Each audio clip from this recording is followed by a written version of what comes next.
Oh, hello there. It's us, the Podcast Discovery Show, and we are thrilled to be back recording some podcasts tonight.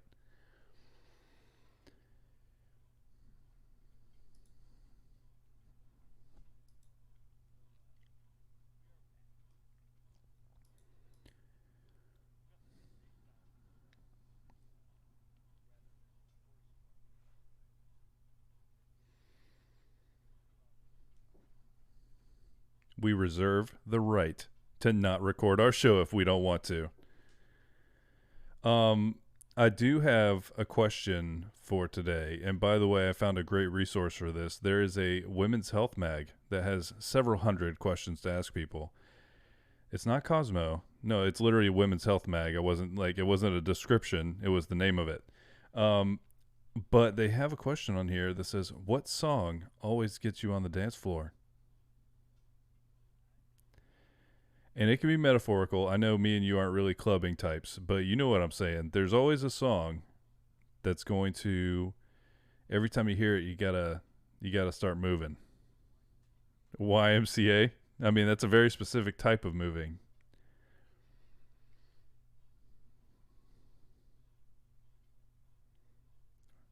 Was there a K in that?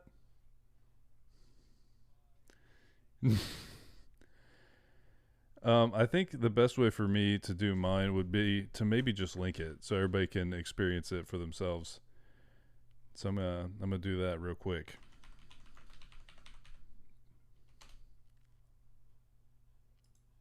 Oh yeah.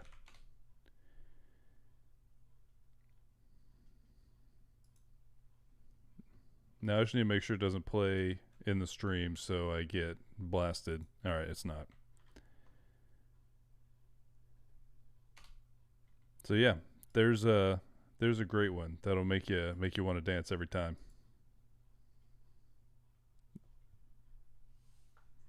I mean, it's probably similar. What? Don't judge me. All right, let me go and start recording this so I can adjust your video.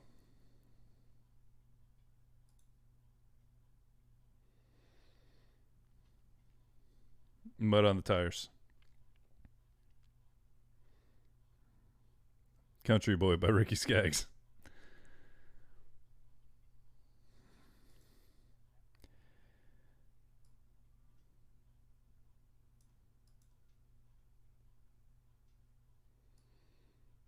I do. What's it's called Every Day by Logic, right? Isn't that the one?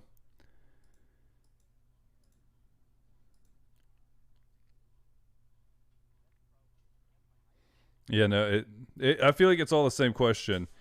No, I feel like yeah, that's my I listen to that before I go into like job interviews or if I need to do anything important, that's what I'm listening to. I'm listening to it right now actually. Okay. All right, well, I guess we are ready so we can start recording whenever. Oh, okay. Oh, let me go get my tea while that's happening then.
I'm good. My tea is hot and steeping right now.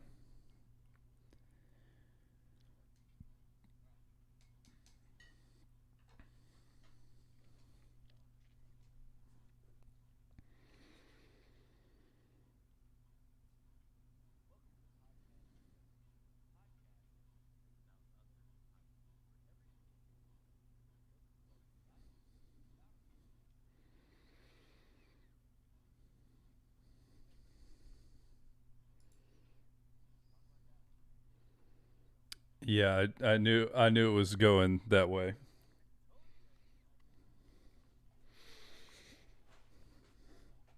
Yeah, no. As soon as I heard the first like minor slip up, I was like, yeah, he's gonna redo this.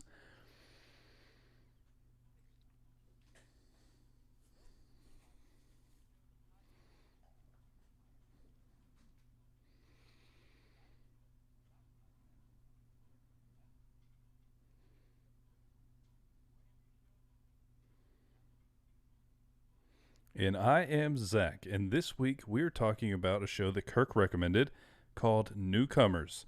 And the specific episode is called Return of the King. But what they do in this show is hosts Nicole Byer and Lauren Lapkus go through really nerdy pop culture things that they have completely missed or ignored on purpose and dig in with people who are extremely passionate about it. So, in season 1 of this show, they did everything Star Wars. They explored as much of the Star Wars canon as was possible. Season 2, all Lord of the Rings. Lord of the Rings, The Hobbit, everything.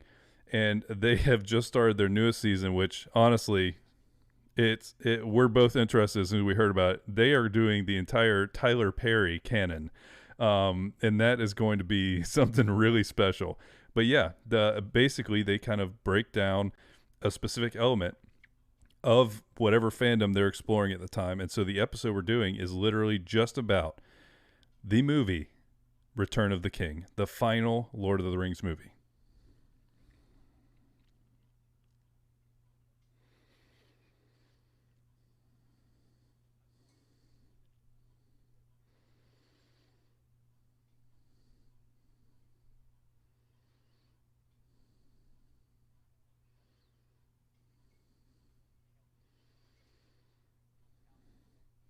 Hmm.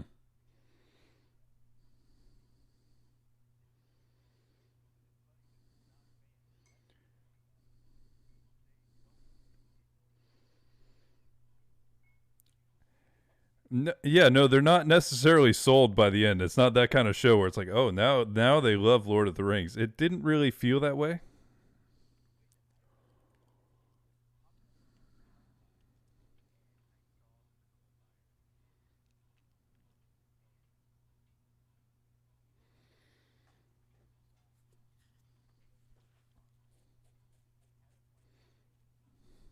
It is really funny.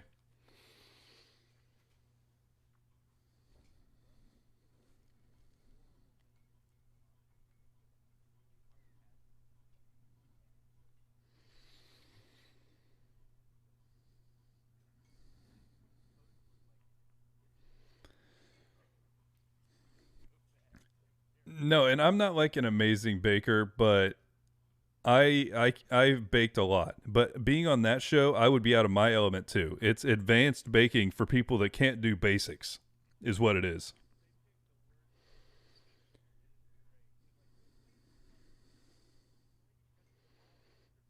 Yeah, she was just baking a pool of eggs, basically.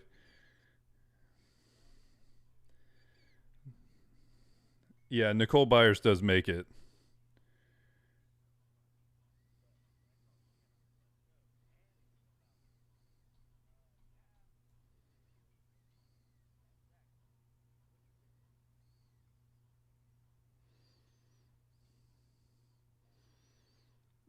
And I'll tell you something, a little bit of honesty. I like to consider all three of them one movie, and they're all my favorite. Because okay, this was a good one. This was a good one for big time, like big time. This is definitely one that like I have seen a lot of Lord of the Rings. We will dig into that a little more later.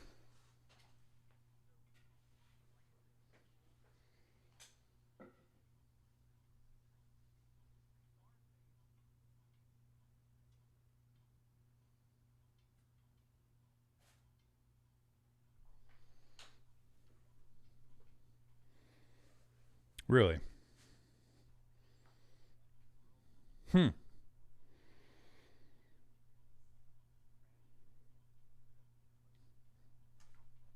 Hmm.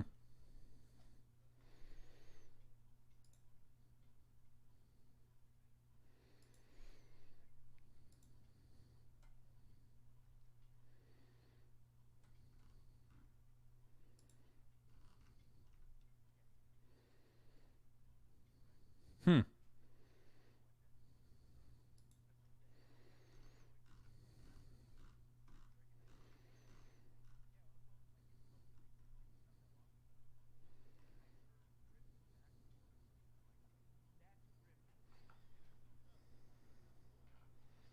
I do feel like I could pick all three of their voices out of a lineup for sure.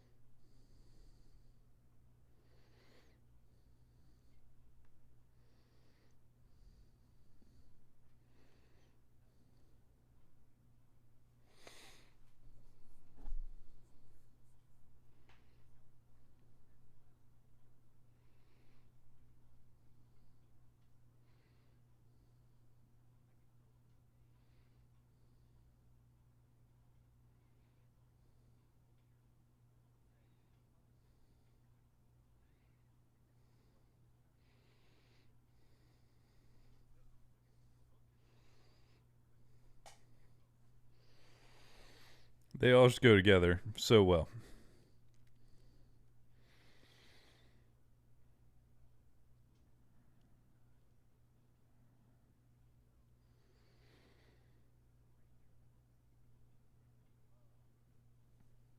Mm-hmm.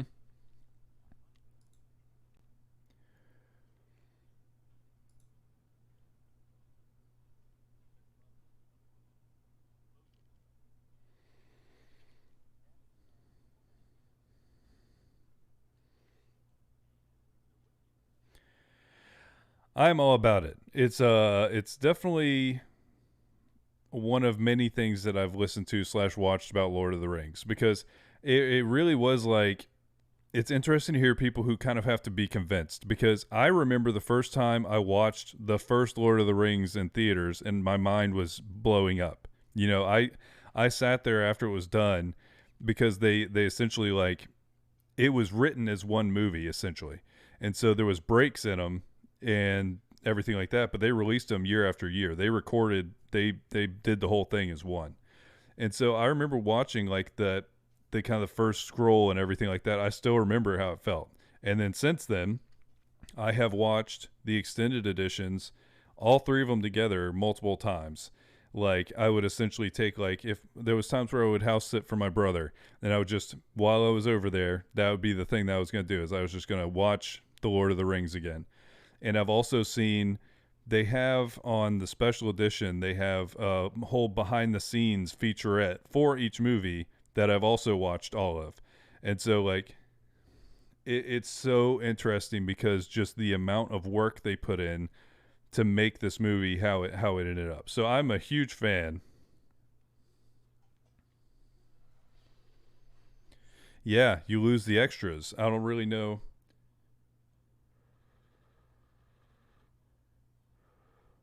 director's commentary.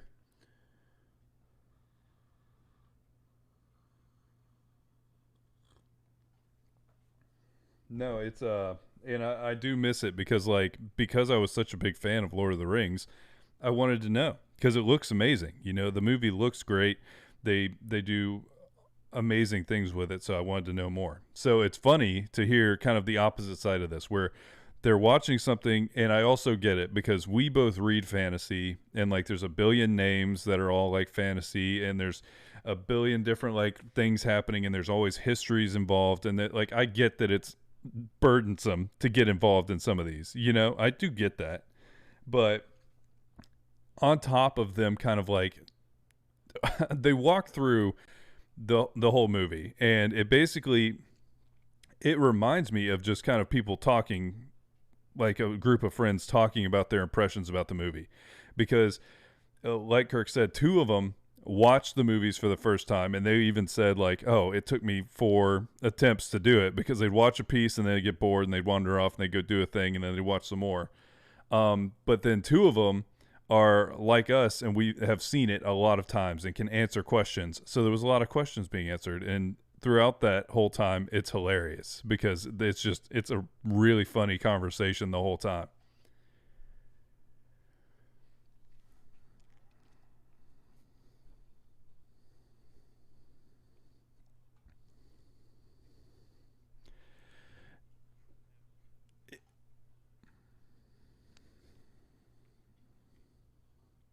Yeah, no, towards the end, she reads like essentially a synopsis of the movie. So, like a 2 paragraph, what is the Return of the King? And she threw out, like, I think Theodore was in there and Jimmy. And yeah, oh, yep. And Theodore's Theoden, I think. So, like, all of them kind of make sense, but she just kind of wings it as she's doing it. And it's really funny. But there was a lot of stuff that they talked about that, because we listened to this together, actually. We were like laughing while it was happening. And there was a couple pretty interesting things they talked about because the two guest writers, so Gabby and Callie, I think both of them had written pieces about Lord of the Rings. Like, so they had gotten to that place where they could eventually write about what they were like passionate about, and some of them were interesting. I think Kirk has one of these pulled up, but they also talked about like they talked about they were having a sexual awakening in this show or in this movie. And I mean, I will say that there is very limited female roles in this movie. And so like it wasn't something that like that wasn't my experience with Lord of the Rings. It was more just the sheer awe of what they did in this movie. Sure.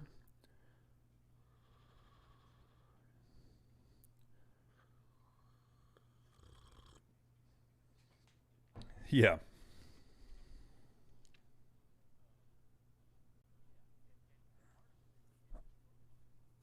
Oh, they wrote it together. Okay.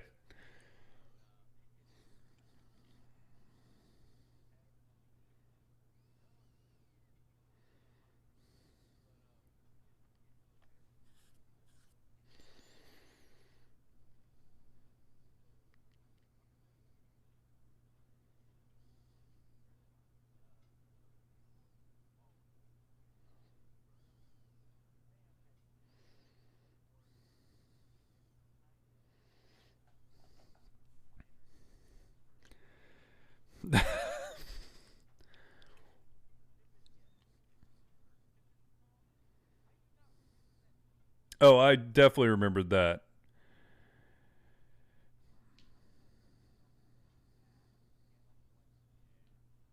Okay, I could see that. Makes sense.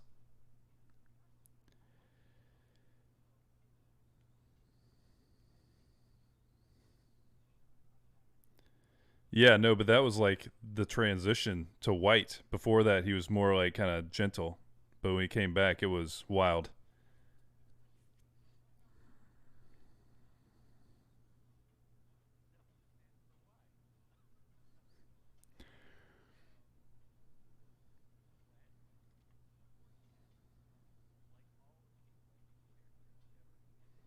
True, she is amazing.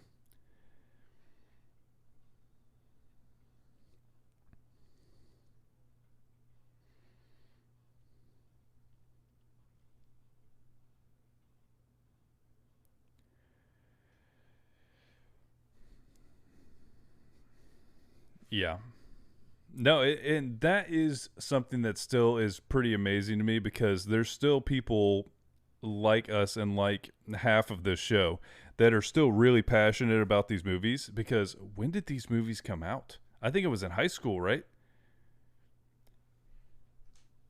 We gotta look this up right now.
You probably can with Steam, but are you ready to feel old?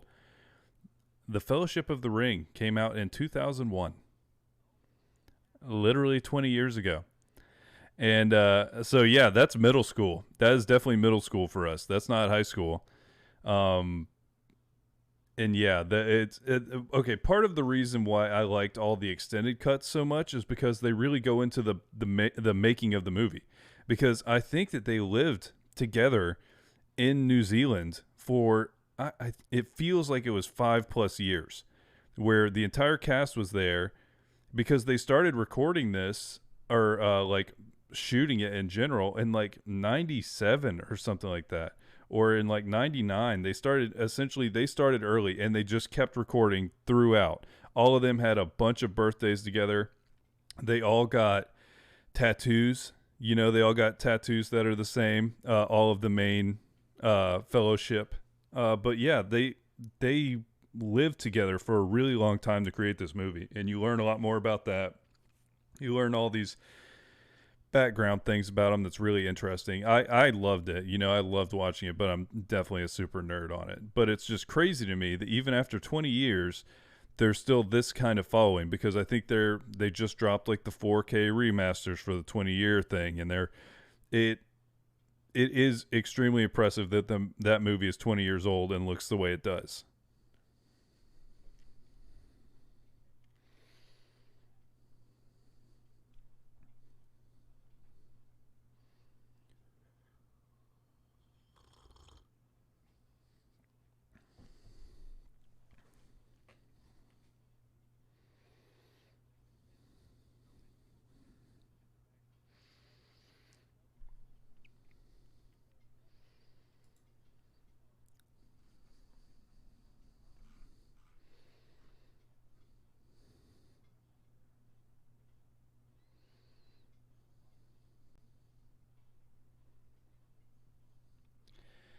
It would be hard to even imagine that at this point, because it's just so good.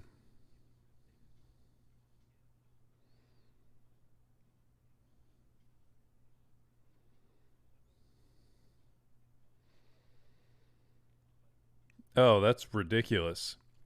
But yeah, this like these movies ended up winning a bazillion Oscars for basically all kinds of filmmaking things. So I just always was really captured by how well they produced this movie. And so I really really enjoyed this podcast because it kind of helped me think back to that, like the first time you see it and you're trying to understand stuff, because they essentially do ask questions about the whole thing. They try to figure out, okay, so why did this happen, what happened here, and they make fun of it also, but that's fine, it's hilarious. And so it was a really fun way to kind of like explore something that I kind of took for granted that everyone just was fairly familiar with at this point, because it's very popular.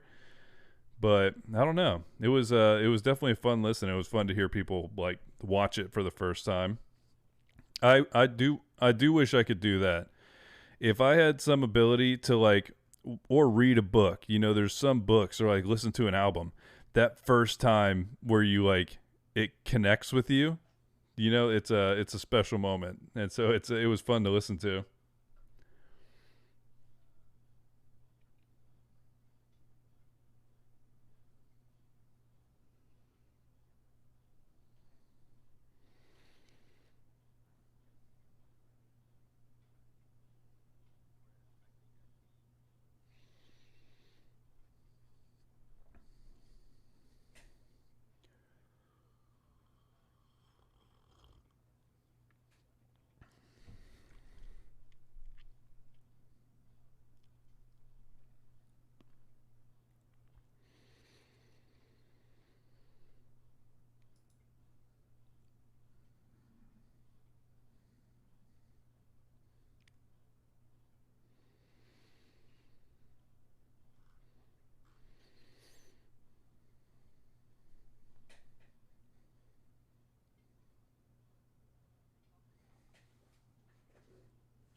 Yeah.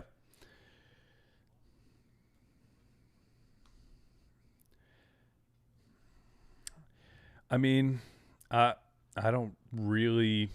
I've never experienced them too much. I haven't really been invited to a lot of themed birthday parties. We threw one time, but it was really half-assed. Like it wasn't a hard line theme like that.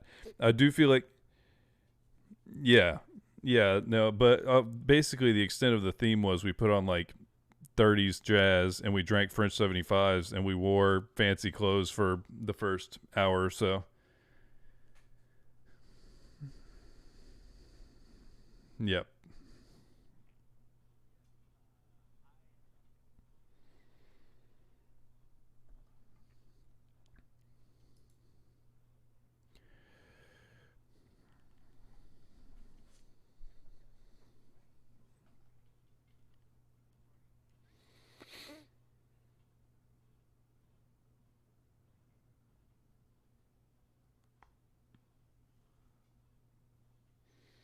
Wait, did someone get killed at the birthday?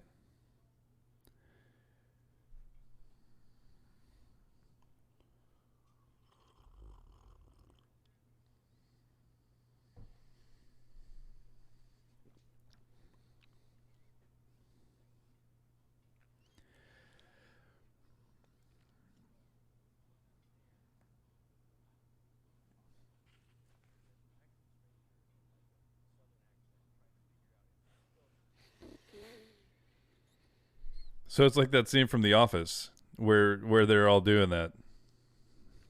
No, and I mean honestly, I could. I don't know. Maybe not. I don't know. The theme birthday party. It sounds fun in theory, but I don't even know which theme I would pick that would make it better than just everybody getting together. I don't. But she did say, Callie and Gabby. I think it was those two, right? They would always dress up, or no? I think it was Callie and her friend or something like that. When they were in college, would both dress up. They would be sexy Saruman and sexy Gandalf. So they put on, like, they dye their hair gray and put on beards. And then she said that there was a misconnection that one of the sexy Gandalfs was he could, and it made me think of misconnections because I hadn't thought about that in a really long time. Did you ever go on that? Oh, it's weird.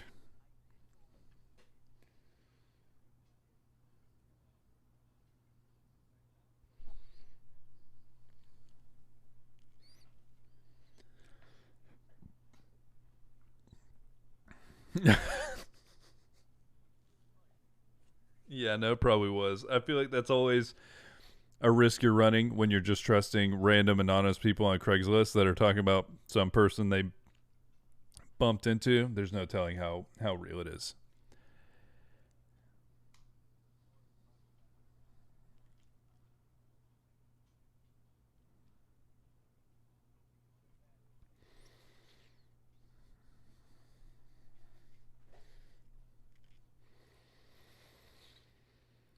That's the thing. I feel like even in misconnections, it's going to stay missed unless people are all checking misconnections all the time. Not very many. And it's not, I don't think it's that big of a thing. But yeah.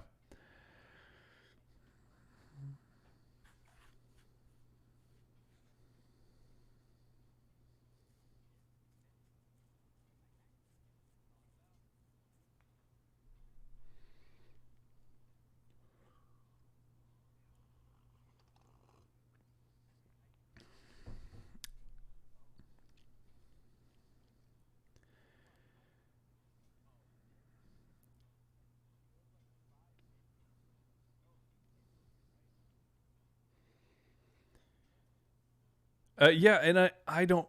I'm really on the fence about this because I feel like if you stop at the first one, what would the first one be? Like the ring, or because there's the problem is it's such a weaving story. Like as soon as the fellowship like branches and everybody splits up, yeah.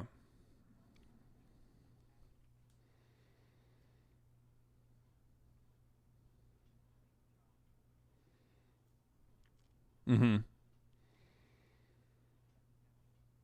Yeah, because okay, if you end just like Frodo throws the ring into the volcano, the end.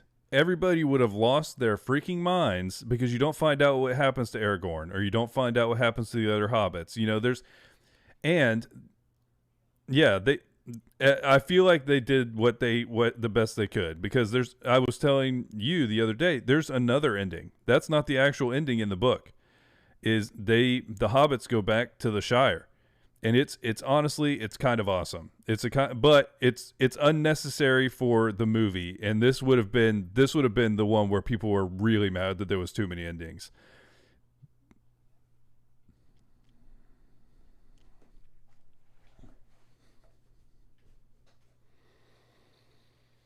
I really enjoyed the books as well.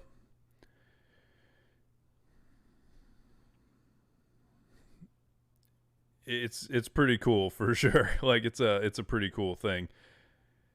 Yeah, it's a battle to get the Shire because I think it's Wormtongue, if I remember correctly. It's been a long time since I read the books, but I think that Wormtongue, after he like betrays Saruman, he goes to the Shire, and so he has like a bunch of orcs and everything, and they take over the Shire. But then Merry and Pippin and Sam come back, and Merry and Pippin are giant now because they drank the Ent water. They all have Merry and Pippin both have armor because they were like one. They were fighting the whole time, so they come back gigantic and wearing armor, and it's this whole thing of getting the Shire back, and it's pretty awesome. And so, but I felt like they did what they could with having like five different stories going at one time. You have to kind of wrap them, and I feel like if they would have left some of them out, people would have been upset there too. It's just one of those things that, and it could just be because I was leaning into this movie is going to be at least 3 hours long. I'm just going to chill. You know, I wasn't in a rush.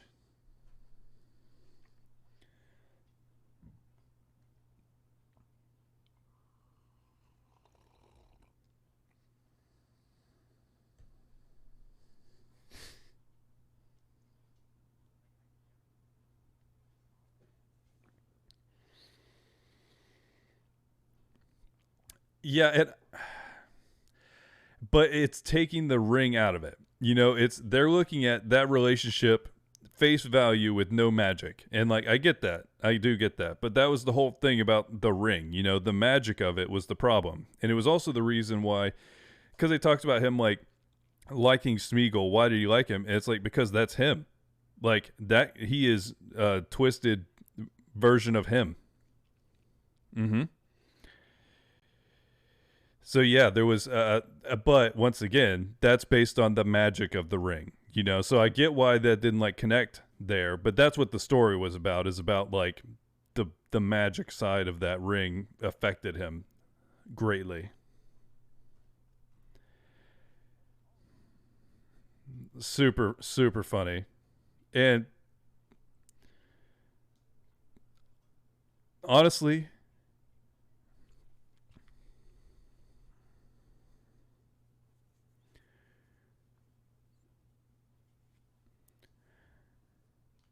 no, I feel like the Tyler Perry might be the funniest one yet because it's not like at all even attempting to be serious. It's all just goofy.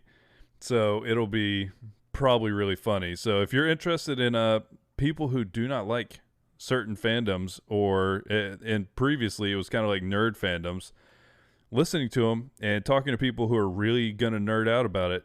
This is a great show. It's really really funny, and if you like one of these fandoms like we do, you're gonna enjoy it from kind of both angles.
Hmm.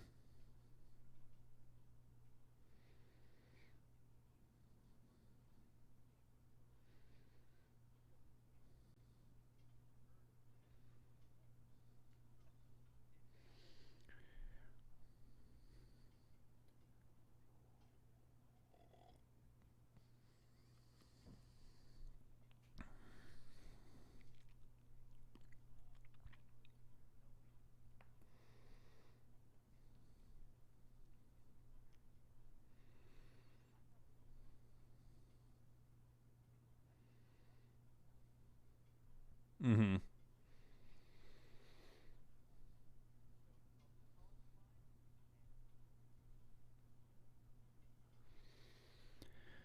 Well, sounds good.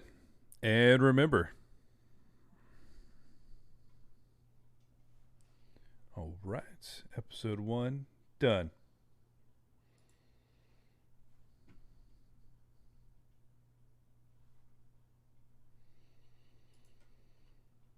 Okay.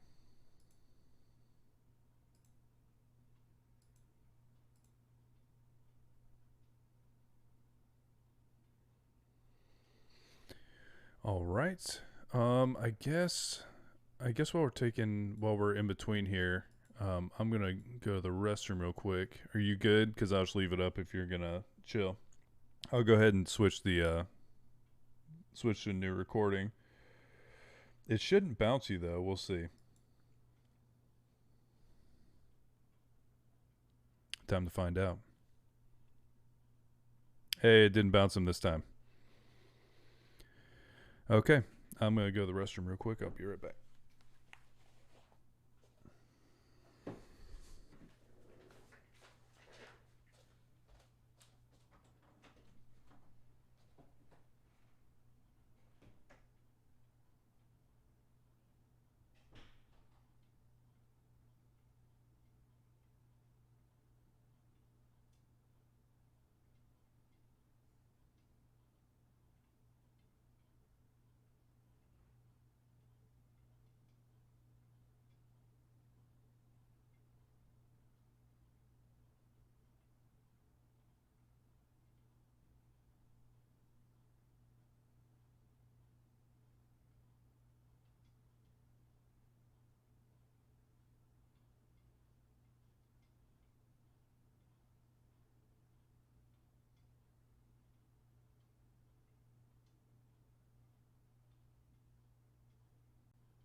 Okay.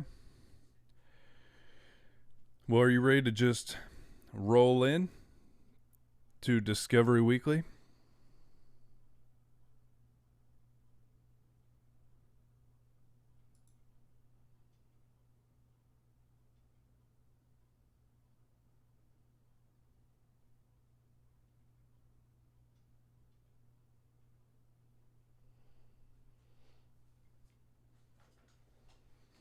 All right, you good?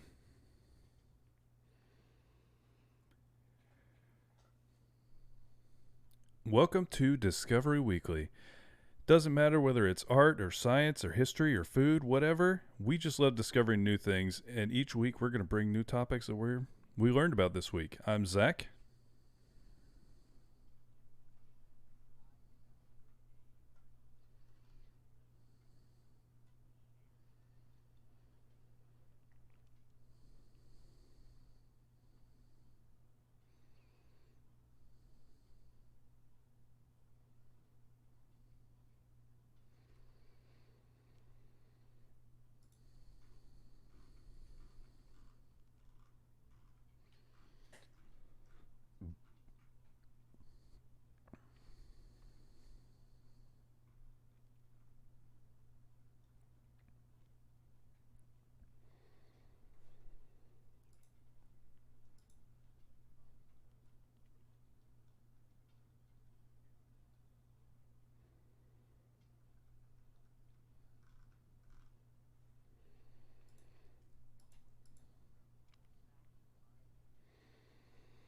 Ridiculous.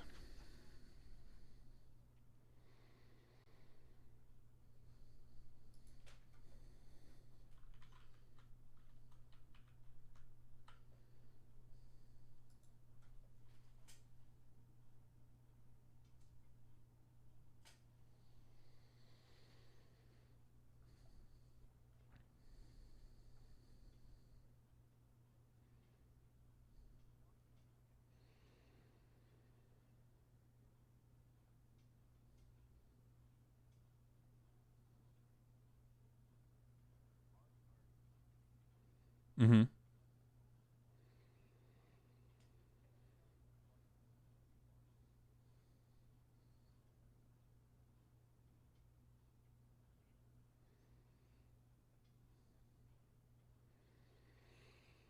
Bonus.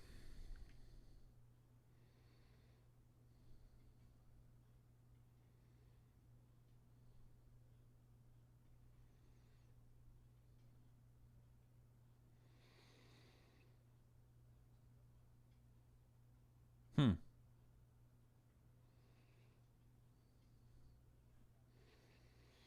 Wow.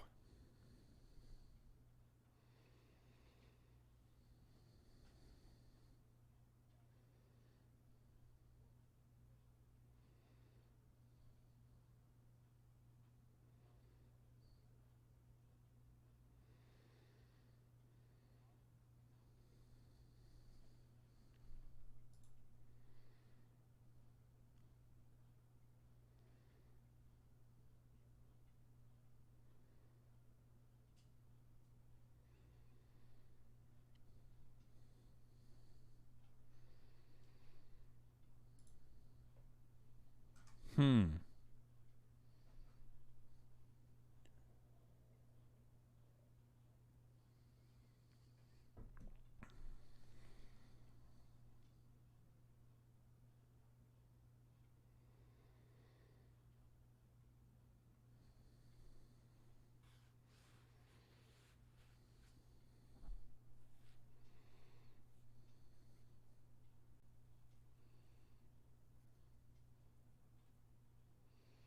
Oh, okay. Huh.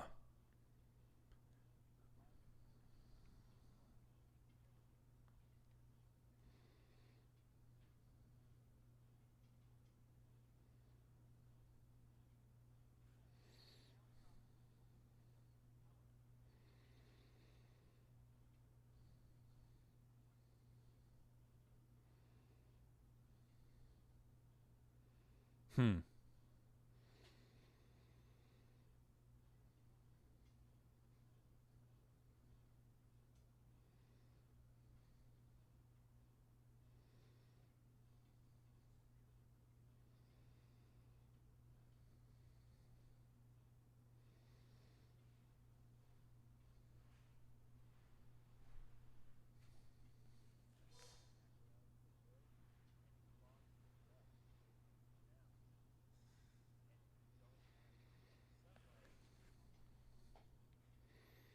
Hmm.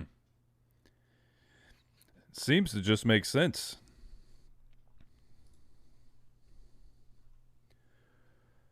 So is this kind of just a proposal at the moment? So right now they're trying to understand how this would all work. I mean, it's super interesting though. I really think that with solar getting better, we're going to find new applications for it all the time that are going to just be crazy.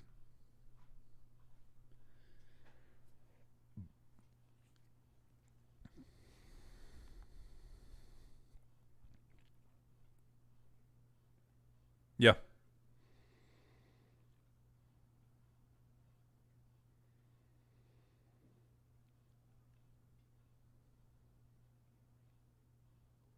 Mm-hmm.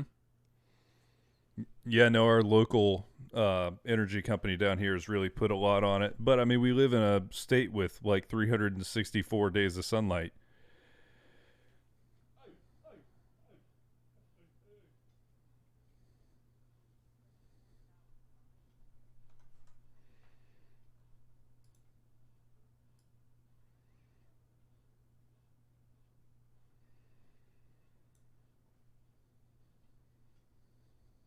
It really does. Umadia, thank you so much for the follow. Appreciate that.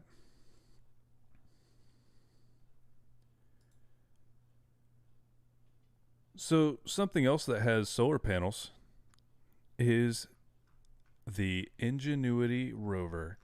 And it's about to get really crazy. Or no, it's Perseverance is the rover, Ingenuity is the helicopter. Because yeah, no, it's the helicopter. We are getting close. Perseverance has been on Mars for a while, sending amazing footage back.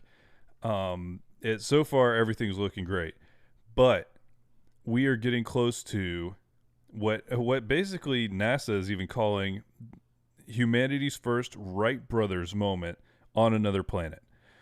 Its first flight on another planet, and what they have done is underneath Perseverance is a tiny little helicopter, and what they have is a solar powered, very light helicopter that can essentially change, like it's going to be able to fly on its own. So they had to figure out how to do this down here.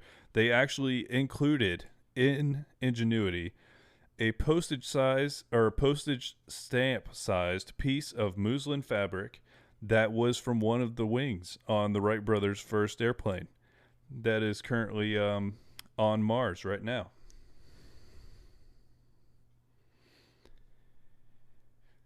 Yes. And so they're thinking that the earliest this will happen will be April 8th. So that's the reason I wanted to bring this back up, is because it's getting close now. It's about to happen. And right now, it's still just like underneath. It's in the kangaroo pouch of Perseverance right now. It's like underneath it, and it's just waiting.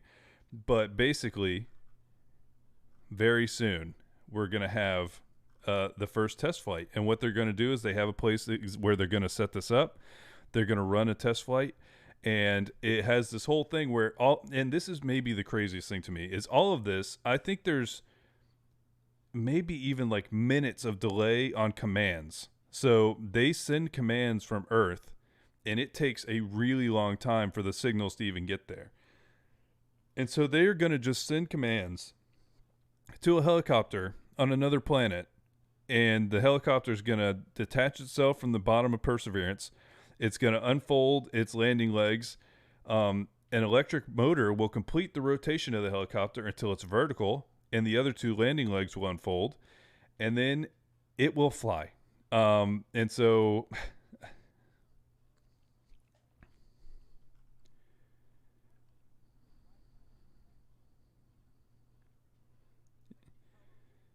I, I don't even. It's crazy, but they've never done anything like this. You know, they've said basically all of the deployment. You know, trying to deploy something secondarily from the rover, we've never done. You know, so all of this is brand new, and basically it's kind of a this is going to happen and there's no turning back type thing, because there's things that will like blow. There's a cable cutting pyrotechnic device which basically it's going to free Ingenuity from Perseverance. So basically, they're going to blow something, and it's going to be able to get free. So all of this stuff is going to be, it's going to happen, and whatever happens after that happens. You know, we're just going to have to see, because there's no turning back on it. So apparently, they will check and make sure that they're going to drop the helicopter, and it's going to actually, let me go ahead and show you a picture of the helicopter here. So this is what it looks like. This was a picture taken here on Earth. And so this entire box is up inside. So you have your solar panels here on top. And basically, they're not doing anything crazy with this. What they're trying to do is basically just see how we can do it. Because they're going to have, with the battery, it's going to have 31 days where it can do test flights. So that's going to be crazy, because who knows what's going to happen. And it can include up to 5, depending on the success of the first one. The first flight involves it lifting about 10 feet off the ground and hovering for 30 seconds before landing. So you see what I'm saying? They're testing it. They're like, we don't really know what's going to happen. Let's go 10 feet, see if it's okay. And then if it is, they'll keep going. But within hours of the first flight, data will be sent back from Ingenuity, as well as the rover's cameras and microphones that will watch and record the flight to determine if it was successful. We will get to watch the drone footage of this thing on Mars.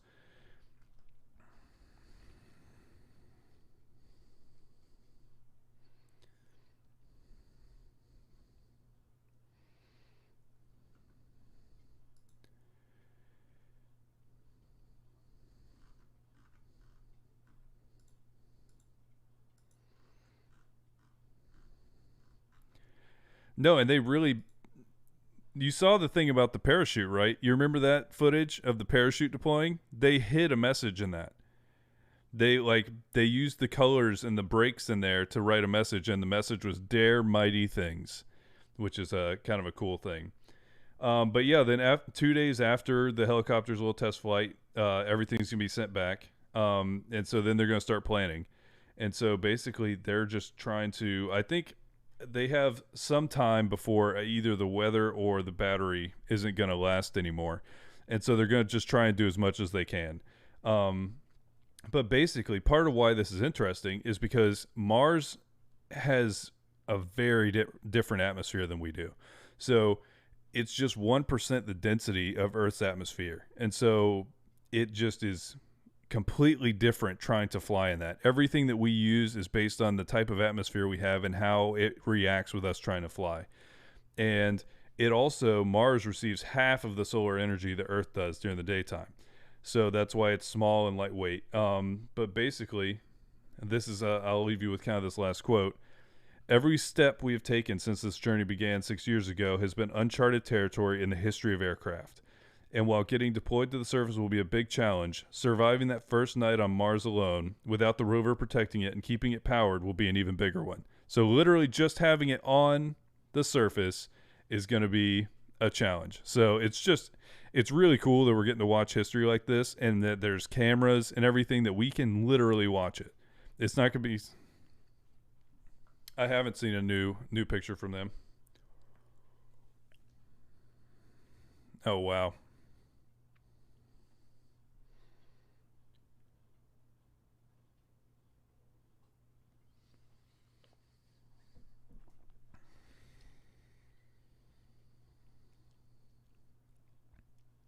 Yeah.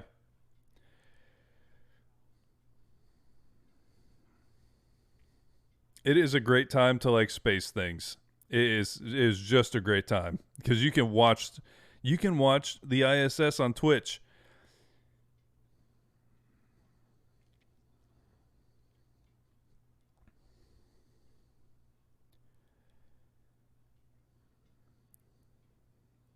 Yeah, an astronaut that could literally be above your head, thousands of miles, just tethered, and other than that, completely floating in the infinite universe. It's so cool. I love it.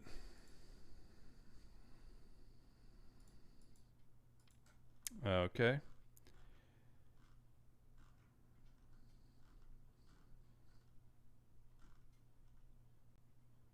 Nope. Yep.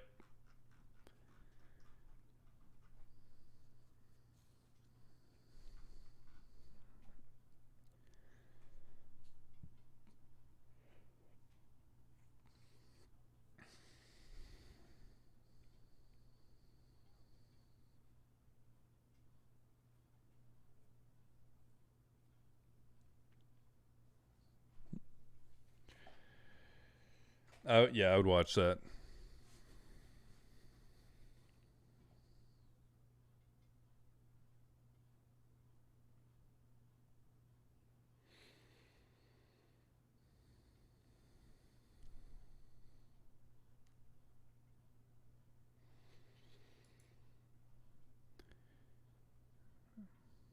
I'll go and show everybody what Pete looks like.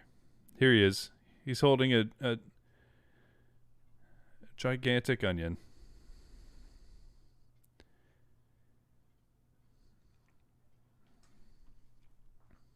I mean, he's also cradling an onion, so there's a lot going on in this picture.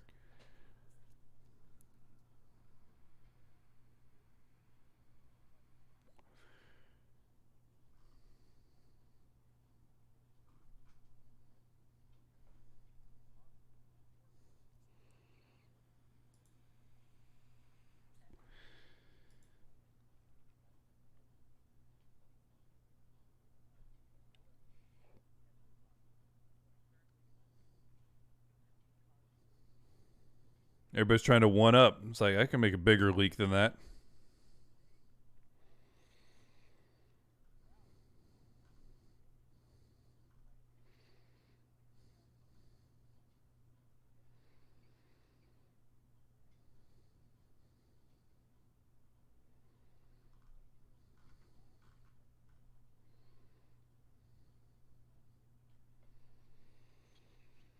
I'm sure it's probably called like not I'm sure. You know, it's they. I don't know. I can never pronounce their names because I feel like it's always colloquial. Like there's some kind of different regional way to pronounce it.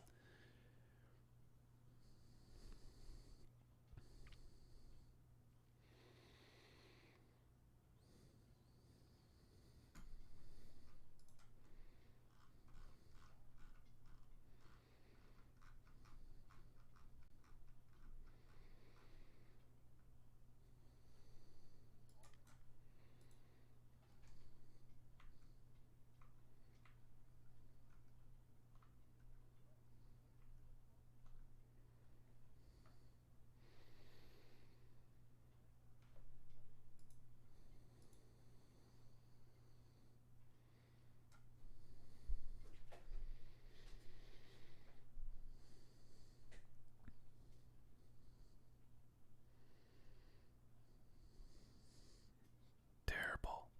That's terrible.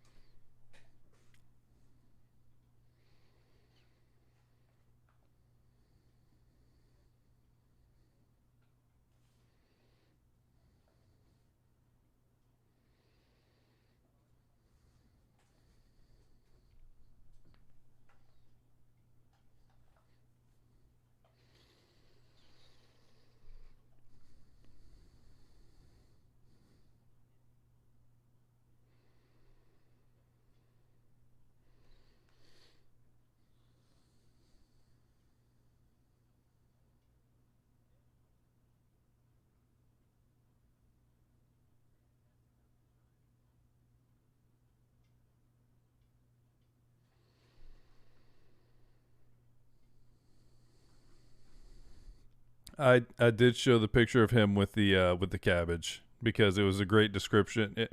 Here he is. That is a 70-pound cabbage right there in a wheelbarrow, and I like how everybody's just looking at him smiling. They're like, What are you doing right now, buddy?"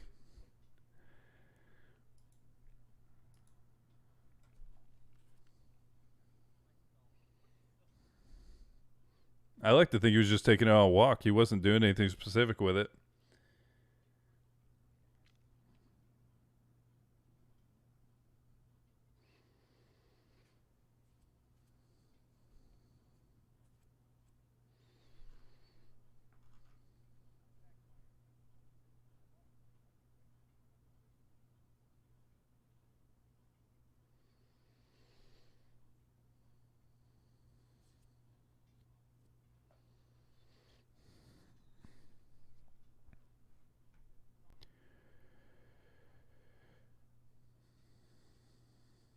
$50. Still, still, just that it's for fun. It's for fun. It's not this. That is not his livelihood.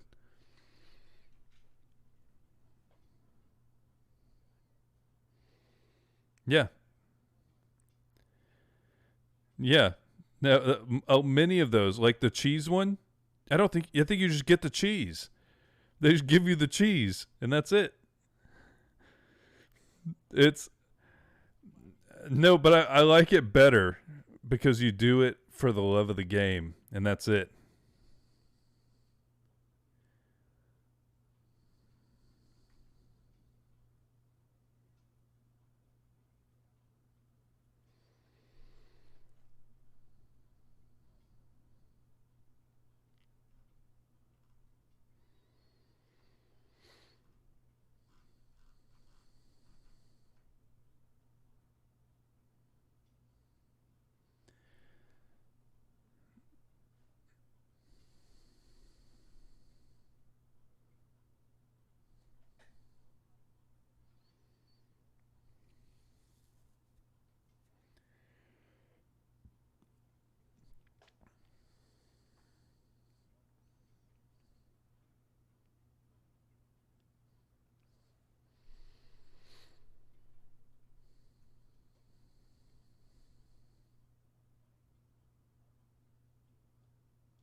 1,000 jars of chutney.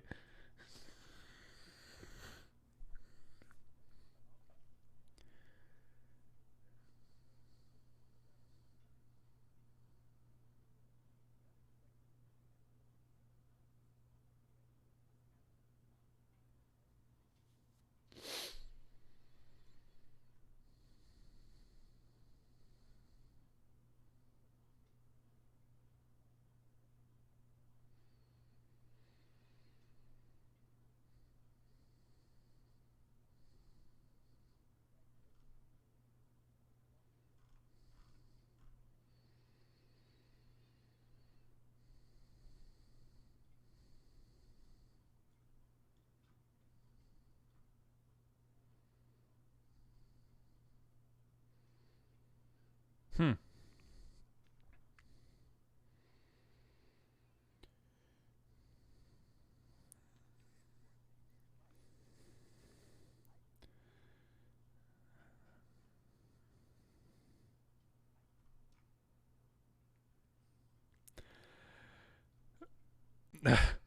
I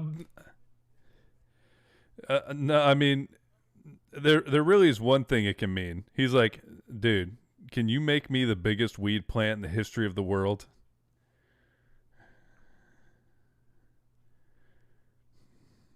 That like I would love to hear a conversation between Snoop Dogg and this guy, Glazebrook.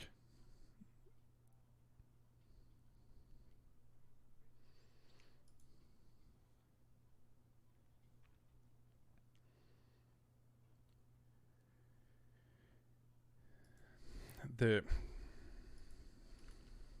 Who knew that Snoop Dogg was into vegetation?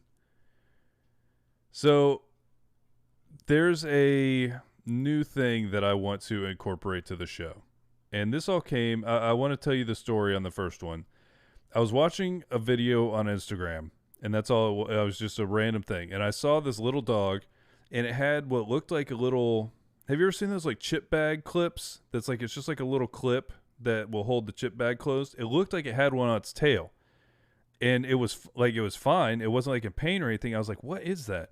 So I Googled putting a clip putting no I put a clip on a dog's tail, and most of it was like docking tails, so like most of it was like dogs that have their tail docked, but then there was one thing called a poochie, and a poochie is one of the more ridiculous inventions I've ever seen in my life.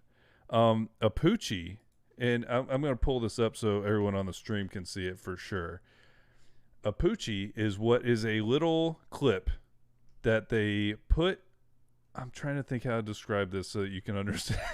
They put a little clip on the base of your dog's tail, and attached to the clip are bags so that you never have to pick up your dog's poop again.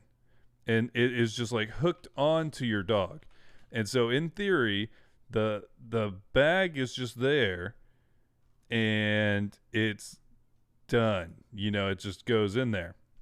And I was like, this is really weird, and I don't know how well this works. Let me see if I can find this. I had an Amazon listing of it where it was essentially well, no, I don't think anyone put pictures, but I'll summarize it. Basically, they were talking about how it doesn't always catch things, which is weird how that works. But like, it made me wonder what exactly, what other kind of weird stuff is on Amazon that you can purchase and that we could recommend to people. Here, I did find.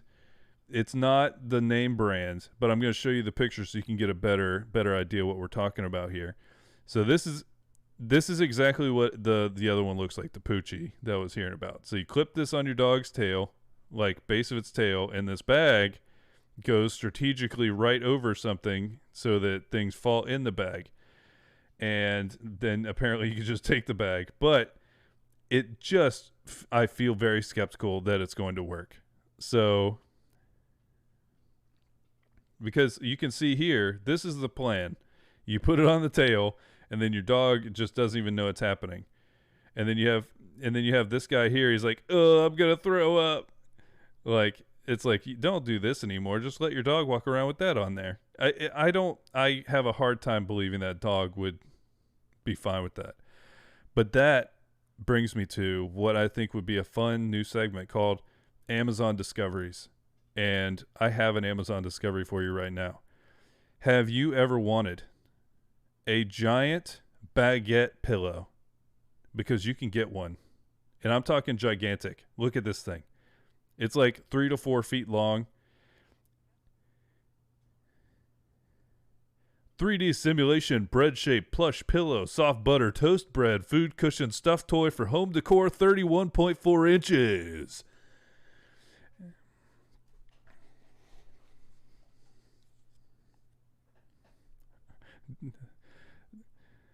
Have you always wanted to lay on a giant baguette? Well, don't let your dreams be dreams. Because the 3D simulation bread-shaped plush pillow, soft butter toast, bread food cushion, stuffed toy for home decor, 31.4 inches, can do that for you. And then if you read this description, it's even better. Simulation toast bread shaped plush pillow, 3D printing. What is 3D printed about this? What delicate plush fabric, very interesting and realistic and vivid. Really novel food throw pillow. The bread food pillows are made of high quality short plush and feel comfortable. The high grade PP cotton is filled, full, shaped, and will not be deformed, which is very suitable for hugs. Print design, yes, realistic shape, vivid patterns, exquisite workmanship. That's very generous. It's the perfect gift choice for Christmas, Valentine's Day. So you hear that, everybody. If you want to get a romantic gift, you know what they want? They want this. They want, it is a giant baguette. But look, you shouldn't do this part. You shouldn't eat it. It's a pillow. You don't want to eat that. That's not good. But, and here's the instructions. I love this. Vacuum sealed. Number 2, rubs. Number 3, stretch. Number 4, place one day.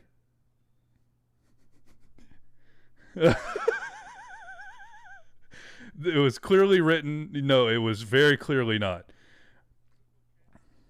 Bread plush cushions can be found anywhere, such as beds, sofas, chairs, bikes, home decor, holiday dresses, etc. A very interesting experience. First of all, they're not wrong. If you were to somehow put this baguette on your bike, or I don't even know what holiday dresses means. Like what? But yeah, if you try and wear this baguette as a holiday dress, that is a very interesting experience. But yeah, then it looks like we also have some shoes down here too if you need to like complete the ensemble. Like you want your feet to look like baguettes too. But yeah, that's my first Amazon discovery. Because you know what? Sometimes you need to be able to hug a giant baguette pillow. And now you can do that. You're welcome, everybody.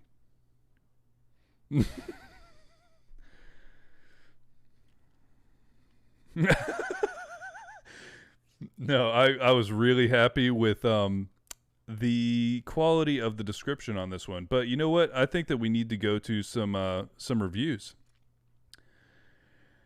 I'm trying to make sure none of these are weird. I'm a little concerned about that. I'm a 5'8" beast of a woman, and this is as long, if not longer, than my torso. This is a pillow made for the French king himself. Should you not partake of it, it would be your very worst regret, although one might need to stuff it a little more to achieve max puff, all caps. I'm very happy with it, and I'm quite content with my purchase. Makes for a wonderful gift. And then there's a lot of people who complain that there's not enough stuffing in the baguette. There's a lot of them. Yeah, no, they didn't rubs, and they didn't leave one day. Like, I mean, you got to read you have to read the directions. They tell you how to do it. Yeah, rubs is it was number 2. It's very easy. It's very early in the list. And then we have another one here. This is the best thing I ever bought. Proud of myself for buying it. Proud of you for making it. Thanks. Short and sweet and to the point.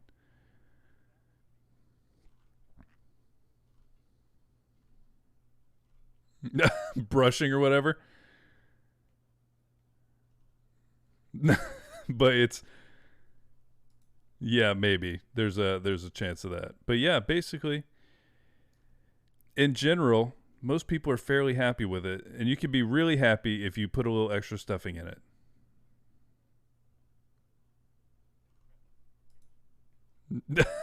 You did a great job. Then there's one guy, 5-star review. Do it, bro. Get the break pillow. He spelled bread wrong. You won't regret it. No, but yeah. So yeah, that's our first of hopefully many Amazon discoveries. And I don't think there's anything else that needs to be said for this one. But yeah, thanks. Yeah, thanks so much for listening. We will have a link to the bread pillow in the show notes in case you would like to purchase your own. But we have lots. We should do a. And okay, I'm gonna check this while she's saying it. There probably is a pickle plush. We're gonna take a look. There is, but it's just Fiesta Toys, Mr. Pickle. There's a Pickle Rick. No, but Mr. Pickle, yeah, it's mostly Pickle Rick. So Rick and Morty has ruined the ability to just get giant pickles. Oh, here we go. It's a how about a Clausen plush throw blanket? So Kirk can look like he is literally inside of a jar of pickles. Here, I'll show everyone on stream real quick. So yeah, Kirk could look like he's inside this jar of pickles. Let's take a look at the workmanship. Oh, look at that! Look at that high quality crafting. It looks tiny in that one. Look how little it looks. Oh, you can't see it yet? Yeah, probably. Probably just slightly behind. But yeah, no. There's lots of things, and we're going to find lots of great stuff from Amazon for everyone to check out. But yeah, thanks so much for listening. We have tons of ways to get in touch, and we hope that you do. Bye-bye.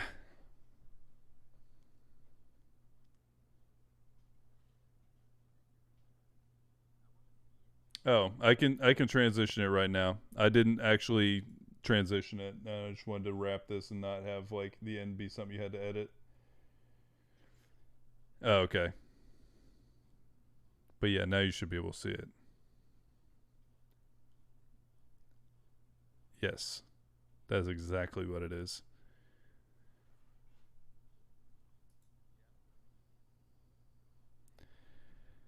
All right. Let's see. Okay. Well, I guess we're ready for some video games. So I see that Bunny Cat is in here hanging. So Bunny Cat, if you would like to play some Overwatch, it's time to prepare yourself. And yeah, we're gonna take a quick break, get everything reset and ready for gaming time. But yeah, thanks everybody for hanging out. Really appreciate it. And we will be right back. Also, if you want to answer something, if you want to answer the question of the day, it's what's your hype song? What's your hype song? What's the song that makes you get on the dance floor? What's the song that gets you the Macarena? Okay, Kirk's is the Macarena. But yeah, thanks so much for hanging out. And we will be right back.